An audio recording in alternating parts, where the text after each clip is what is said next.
நடிகர் திலகம் ஒரு இன்டெலிஜென்ட். தன்னுடைய சொந்த நிறுவனம் சிவாஜி புரொடக்ஷன்ஸ்ல அதுலயும் அந்த முதல் கலர் படமா எடுக்கணும் அப்படின்னு இந்த புதிய பறவையை ஏன் தேர்வு செய்தார்? இது ஒரு ஆங்கில படத்தினுடைய தழுவல், சேஸ் எ குரூக்கட் ஷேடோ. அந்த படத்தின் தழுவல் தான். தாதாமி ராசி அதை சொல்ல இவர் ஏற்றுக்கொண்டார். சிவாஜி கணேசனை எந்த ஆதாரத்தோடும் அவரை கைது செய்ய முடியாது. நடிகர் திலகம் தான் தன் மனைவியை கொலை செய்தார் என்பதற்கு ஆதாரமே இல்லை. நடிகர் திலகமே தன் வாக்குமூலம் கொடுத்தால் ஒழிய. சிட்டுக்குருவி முத்தம் கொடுத்து சேர்ந்திட கண்டேனே. அந்த சிருஷ்டியின் அந்த வினோத காதலுக்குள் நம்மை மூழ்கடித்து விட்டார்கள் இந்த திரை இசை கலைஞர்கள். படம் பார்த்து கொண்டிருக்கக்கூடிய ஆடியன்ஸுக்கும் இது நடிகர் திலகத்தை போலவே சஸ்பென்ஸ். நமக்கும் இதை சொல்லாமல் சொல்ல வேண்டும். இந்த பாடலை 360 டிகிரி கோணத்தில் ஆராய்ந்து பார்த்தால் இதற்கு டாக்டரேட் பட்டம் தரலாம். நடிகர் திலகத்திற்கு மட்டும்தான் இவர்கள் தன்னை அறிந்து கொள்ள வந்திருக்கிறார்கள் என்று அறியாத கதாபாத்திரம்.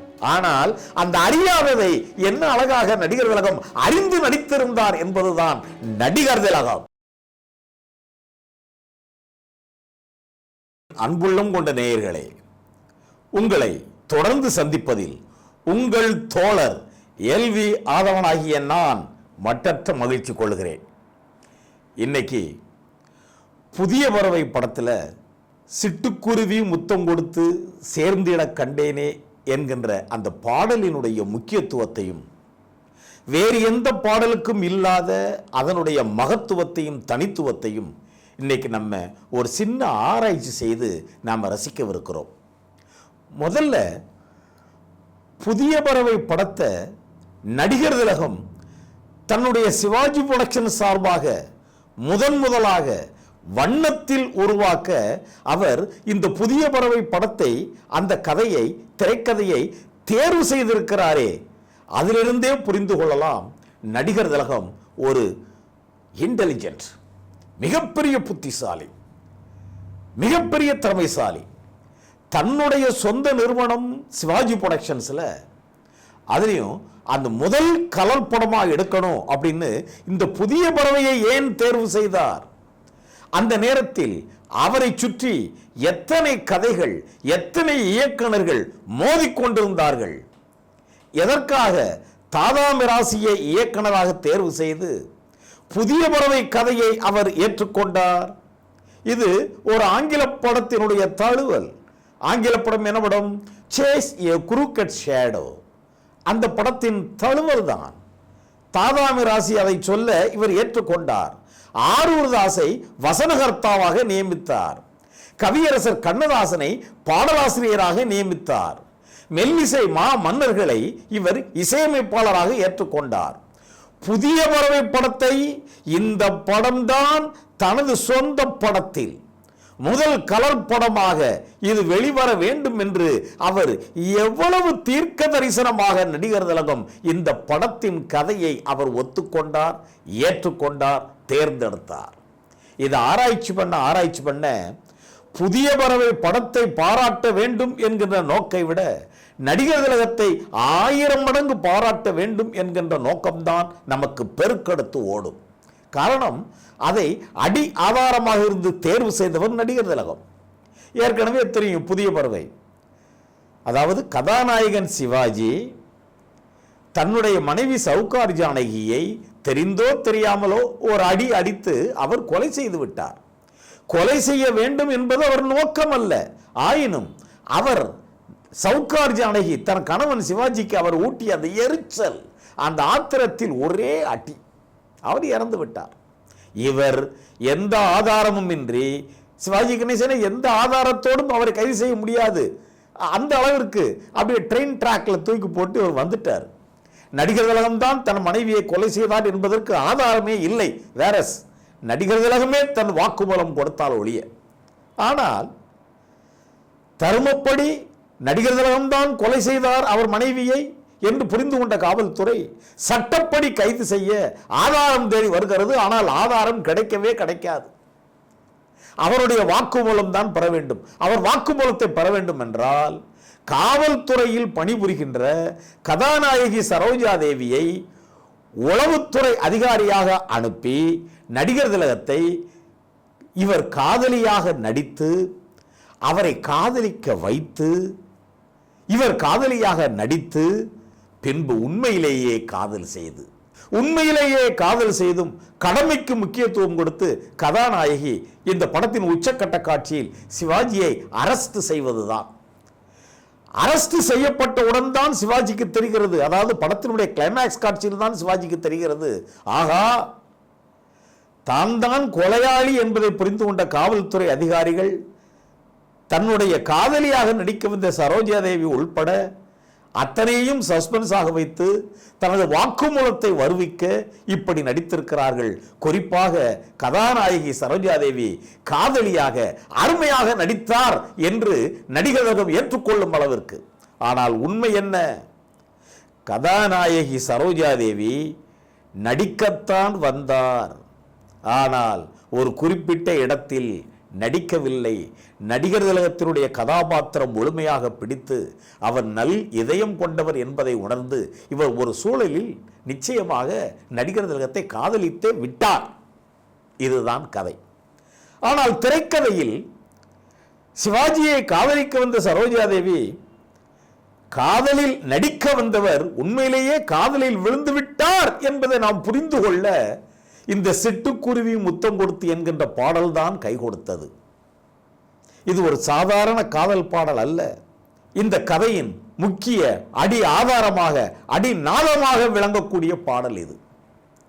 இந்த சூழலை புரிந்து கொண்டு இந்த சூட்சமத்தை புரிந்து கொண்டு மெல்லிசை மாமன்னர்கள் மெட்டமைத்த விதம், கவியரசர் கண்ணதாசன் பாடல்களை அந்த வார்த்தைகளை வார்த்து கொடுத்த விதம், சுசிலா கனிவோடு பாடி கொடுத்திருக்கும் விதம், சரோஜா தேவி இதன் தன்மையை உணர்ந்து நடித்த விதம், இதில் எதையுமே புரிந்து கொள்ளாமல் யதார்த்தமாக நடித்து கொடுத்திருந்தார் நடிகர் திலகம்.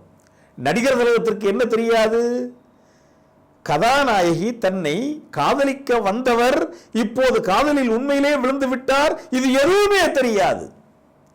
இதை நடிகர் திலகம் அப்படியே இந்த பாடல் காட்சியில் யதார்த்த நாயகனாக ரிஃப்ளெக்ட் பண்ணியிருப்பார். இத்தனையும் ஒத்துப்போகும் அளவிற்கு பாடலும் மெட்டும் இசையும் அந்த சூட்சமங்களும் அதில் பொருந்தி இருக்க வேண்டும். இப்போது இந்த பாடலை நீங்கள் ஆராய்ச்சி செய்து பாருங்கள். அப்படியே கதாநாயகி நடிகர் திலகத்தை நடிக்க வந்தவர்தான். ஆனால் இந்த பாடல் கொடுப்பதற்கு முன்னதாக இதற்கு முந்தைய காட்சியில் உண்மையிலேயே அவர் விழுந்து விட்டார், காதலில் விழுந்து விட்டார். இப்போது அதை வெளிப்படுத்துவது, காதலிக்க நடிக்க வந்தேன் ஆனால் காதலில் விழுந்து விட்டேன் என்று நடிகர் திலகத்திடம் சொல்லாமல் சொல்ல வேண்டும். படம் பார்த்து கொண்டிருக்கக்கூடிய ஆடியன்ஸுக்கும் இது நடிகர் திலகத்தை போலவே சஸ்பென்ஸ், நமக்கும் இதை சொல்லாமல் சொல்ல வேண்டும். இந்த பாடலை 360 டிகிரி கோணத்தில் ஆராய்ந்து பார்த்தால் இதற்கு டாக்டரேட் பட்டம் தரலாம். பாருங்கள், இயற்கையின் நளினங்கள், இயற்கையின் யதார்த்த சம்பவங்கள் இந்த காதலுக்கு எப்படி துணை புரிந்திருக்கின்றன கண்ணதாசனின் பார்வையில். கண்ணதாசன் என்கின்ற கவிஞன் அந்த காதலி என்கின்ற போர்வையில் அமர்ந்து கொண்டு அவர் இயற்கையை உற்று நோக்குகின்றார். சிட்டுக்குருவி முத்தம் கொடுத்து சேர்ந்திட கண்டேனே. அந்த இயற்கை வனப்பினில் சிட்டுக்குருவி 2 ஒன்றுக்கொன்று முத்தம் கொடுத்து சேர்ந்திடுவது என்பது அங்கே யதார்த்தமாக நடப்பது. ஆனால் இந்த காதலியின் பார்வையில் அது உணர்த்தப்பட்டவுடன், இந்த காதலினின் பார்வையில், நமது பார்வையில் இப்படி எத்தனை இயற்கையை அடுக்கி கொடுத்திருக்கிறார். சிட்டுக்குருவியும் முத்தம் கொடுத்து சேர்ந்திட கண்டேனே, செவ்வானம் கடலினிலே மூழ்கிட கண்டேனே. ஆஹா, செவ்வானம் கடலினிலே, அந்த வானம் கடலினில் மூழ்குவது காதல். மொட்டு விரிந்த மலரினிலே வண்டு மூழ்கிட கண்டேனே. மொட்டு விரிந்த மலர், அதில் வண்டு ஒன்று மூழ்குவது என்னே காதல். மூங்கிலே காற்று வந்து மோதிட கண்டேனே. மூங்கிலில் காற்று மோதுவது இயற்கை யதார்த்தம். ஆனால் அதுவும் காதலாக தெரிகிறது இந்த கதாநாயகிக்கு. மெல்லிசை மாமன்னர்கள் பண்ணமைக்கிறார்கள் இந்த காதலின் தன்மை புரிந்து, கண்ணதாசனின் அவர் கொடுத்த வார்த்தைகளின் சூட்சமம் புரிந்து, புதிய பறவை திரைக்கதையினுடைய அந்த சூட்சம அலை புரிந்து, சிட்டுக்குருவி முத்தம் கொடுத்து சேர்ந்திட கண்டேனே, செவ்வானம் கடலினிலே கலந்திட கண்டேனே, மொட்டு விரிந்த மலரினிலே வண்டு மூழ்கிட கண்டேனே, மூங்கிலிலே காற்று வந்து மோதிட கண்டேனே. ஓய், சிட்டுக்குருவி முத்தம் கொடுத்து சேர்ந்திட கண்டேனே, செவ்வானம் கடலினிலே கலந்திட கண்டேனே, மொட்டு விரிந்த மலரினிலே வண்டு மூழ்கிட கண்டேனே, மூங்கிலிலே காற்று வந்து மோதிட கண்டேனே. ஓய், அப்படியே இந்த இயற்கையின் அந்த சிருஷ்டியின் அந்த வினோத காதலுக்குள் நம்மை மூழ்கடித்து விட்டார்கள் இந்த திரை இசை கலைஞர்கள். அடுத்து சரோஜாதேவியினுடைய நிலை புரிந்து கண்ணதாசன் வார்த்து கொடுத்திருக்க அடுத்த 4 வாசகங்கள் அவரது கதாபாத்திரத்தின் சூழல். காதலிக்க நடிக்க வந்தார், ஆனால் காதலில் விழுந்து விட்டார்.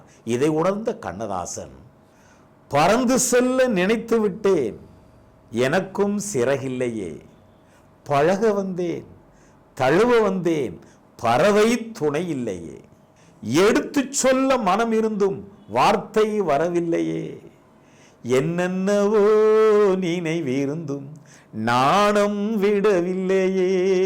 ஓய், இதுதான் அந்த கதாநாயகியின் அந்த கதாபாத்திரத்தின் தன்மை. அதைவிட அடுத்த சரணம் 4 வாசகங்களும் கதாநாயகி காதலிக்க நடிக்க வந்தார், இப்போது காதலில் விழுந்து விட்டார். இந்த பாடலின் முதல் 4 வாசகங்களில் பல்லவியில் காதலை சொன்ன கண்ணதாசன், அடுத்த 4 வாசகங்களில் கதாநாயகியினுடைய கதாபாத்திரத்தின் தன்மையை சொன்ன கண்ணதாசன் இரண்டையும் கலந்து அடுத்த சரணத்தில் என்ன அழகாக 2 கலந்து ஊட்டுகிறார் பாருங்கள். ஒரு பொழுது மலராக கொடியில் இருந்தேனா, ஒரு தடவை தேன் கொடுத்து மடியில் விழுந்தேனா, இரவினிலே நிலவினிலே என்னை மறந்தேனா, இளமை தரும் சுகத்தினிலே கன்னம் சிவந்தேனா. ஆடாடாடா, அப்படியே மெல்லிசை மாமன்னர்கள் பண்ணமைக்கும் போது, ஒரு பொழுது மலராக கொடியில் இருந்தேனா, ஒரு தடவை தேன் கொடுத்து மடியில் விழுந்தேனா, இரவினிலே நிலவினிலே என்னை மறந்தேனா, இளமை தரும் சுகத்தினிலே கன்னம் சிவந்தேனா. ஓய், நம்மை உருக்க நம்மை மயக்க இதைவிட வேறு என்ன தர வேண்டும், செய்ய வேண்டும்? இதில் கூட ஓரிடத்தில் இந்த பாடலை வரைந்தவர் கண்ணதாசன், இதில் ஒரு திருத்தம் சொல்லி இருக்கிறார் இந்த படத்தினுடைய வசனகர்த்தா ஆரூர்தாஸ். இந்த சரணத்தில் தான், ஒரு பொழுது மலராக கொடியில் இருந்தேனா சரிதான், ஒரு தடவை தேன் கொடுத்து மடியில் விழுந்தேனாங்கிறதுக்கு பதிலா முதல்ல கண்ணதாசன் தேன் கொடுத்துங்கிறதுக்கு பதிலா தேன் குடித்துன்னு எழுதியிருக்காரு. ஒரு தடவை தேன் குடித்து மடியில் விழுந்தேனா, பாடுவது பெண், இவர் மலர் போன்றவர், மலர் எப்படி தேன் குடிக்க முடியும், தேன் கொடுக்கத்தானே முடியும் என்று அதை சற்று அழுத்தம் திருத்தமாக அதை திருத்தி கொடுக்க ஆரூர்தாஸ் கண்ணதாசன் அந்த தவறை உணர்ந்து அப்படியே ஏற்றுக்கொண்டாராம். உடனே மாற்றி இருக்கிறார். ஒரு பொழுது மலராக கொடியில் இருந்தேனா, ஒரு தடவை தேன் குடித்து, அதை மாற்றி ஒரு தடவை தேன் கொடுத்து மடியில் விழுந்தேனா என்று மாற்றி இருக்கிறார் ஆரூர்தாஸ் சொன்னதினுடைய அந்த திருத்தத்திற்கு உட்பட்டு. எவ்வளவு பெரிய அறிஞர் கண்ணதாசன்! ஆரூர்தாஸ் என்ன சாதாரணப்பட்டவரா? அவரது வசனத்துறையில் அவர் பெரிய அறிஞர். ஆயினும் இந்த பாடல் துறையில் அவர்தான் இந்த படத்திற்கு வசனகர்த்தா. எந்த அளவிற்கு கண்ணதாசன் சரோஜாதேவனுடைய கதாபாத்திரத்தை உணர்ந்திருக்கிறாரோ அதே போல ஆரூர்தாசும் உணர்ந்திருப்பார் அல்லவா? அதனால சொல்லியிருக்காரு, பாடுவது கதாநாயகி, அவர் மலர் போன்றவர். ஒரு தடவை தேன் எப்படி அவர் குடிக்க முடியும், கொடுக்கத்தானே முடியும் என்று சொல்ல, இவர் அப்படியே ஒரு தடவை தேன் குடித்து தேன் குடித்தை தூக்கி ஒரு தடவை தேன் கொடுத்து என்று மாற்றியிருக்கிறார். இவ்வளவு இருக்கிறது அந்த பாடலுக்குள். இந்த பாடல் என்கின்ற ஒன்று இல்லை என்றால் சிவாஜியை காதலிக்க வந்த சரோஜாதேவி உண்மையில் காதலில் விழுந்து விட்டார் என்று சொல்வதற்கு ஆதாரமே அந்த படத்தில் கிடையாது. பின்பு உச்சக்கட்ட காட்சியில் நடிகர்களிடம் கேட்பாரே, லதா, சரோஜாதேவி பார்த்து கேட்பார், சரோஜாதேவி கதாபாத்திரம் லதா, லதா நீ என்ன கடைசி காதலிக்கக்கூடிய பேர்ல நடிக்கவா வந்த என்று கேட்கும்போது அப்படி சரோஜாதேவிக்கே தூக்கி போடுமே, வாரி போடுமே. நமக்கும் தான் அந்த வசனத்திற்கு உயிர் வேண்டுமென்றால் இந்த பாடல் வேண்டும். இதை உணர்ந்துதான் இந்த பாடலை இந்த படத்தில் திரையிசை கலைஞர்கள் மிக அற்புதமாக அமைத்து கொடுத்தார்கள்.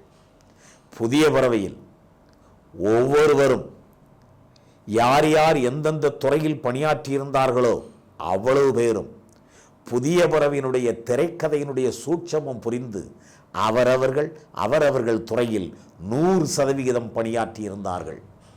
பாருங்க, இந்த புதிய பறவை கதையை நடிகர் திலகம் தேர்ந்தெடுத்தார். இந்த புதிய பறவை கதையில் நடிகர் திலகம் என்கின்ற கதாநாயகன் கதாபாத்திரத்தை சுற்றி உள்ள அனைவருமே அனைத்தும் உணர்ந்தவர்கள்.